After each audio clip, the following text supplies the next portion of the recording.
মাংসটা ভালো ভালো ম্যারিনেট করে নেওয়া হয়ে গেছে।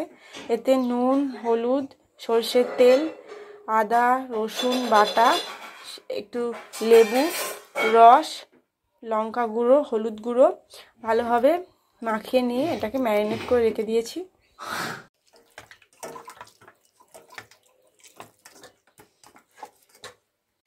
চিকেনটা রান্না করার জন্যে আলুটা ভালো করে কেটে নিয়েছি, দিয়ে ধুয়ে রেখে দিয়েছি।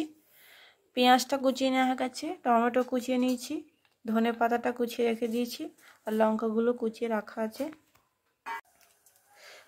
কড়াইয়ে গরম হয়ে গেলে সর্ষের তেলটা কড়াইয়ে দিয়ে দিতে হবে।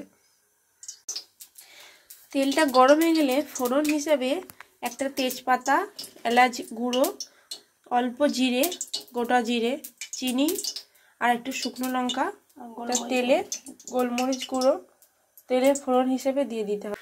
তেলটা গরম হয়ে গেলে যে আলুগুলো কেটে রাখা হয়েছিল সেগুলো ভালো করে লাল লাল করে ভেজে নিতে হবে।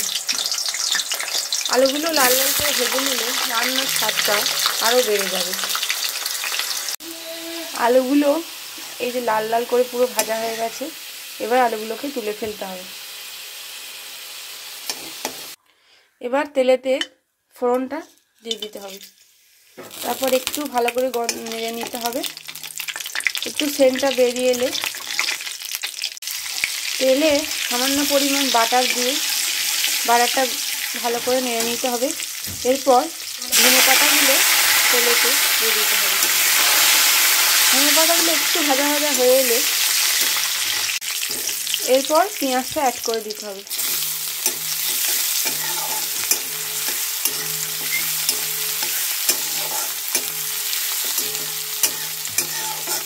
পেঁয়াজটাকে ভালোভাবে ভাজতে হবে।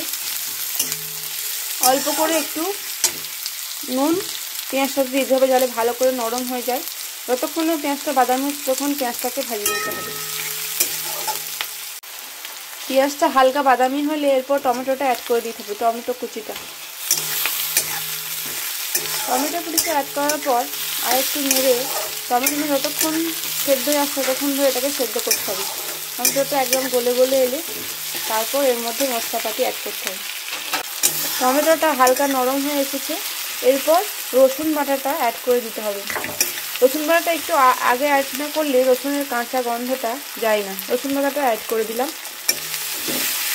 ভালো করে এটাকে নেড়ে রসুনটা ভালোভাবে ভেজে নিতে হবে, কারণ রসুন বাটার কাঁচা গন্ধটা যাতে চলে যায়। হালকা রসুনটা ভালো করে ভাজা হয়ে এলে এরপর আদা বাটাটা অ্যাড করে দিতে হবে। আদা বাটাটা অ্যাড করে দিয়ে ভালোভাবে নেড়ে নিলাম। মশলাপাতিগুলো ভালো করে মিশে নিলে এবার মশলাপাতিগুলো অ্যাড করতে হবে। 1 চামচ লাল লঙ্কার গুঁড়ো অ্যাড করতে হবে। সবাই পরিমাণ মতো দেবেন, যে যেরকম ঝাল খান। এরপর হলুদ গুঁড়োটা অ্যাড করতে হবে 2 চামচ। ভালোভাবে নেড়ে যেতে হবে, কেননা তলায় মশলাপাতি ধরে যেতে পারে। ভালোভাবে কষিয়ে যেতে হবে মশলাটাকে। এরপর একটু কাশ্মীরি লাল মির্চি গুঁড়ো অ্যাড করে দিতে হবে রঙের জন্য। এবার নুনটা পরিমাণ মতো কষার সময় অ্যাড করে দিতে হবে।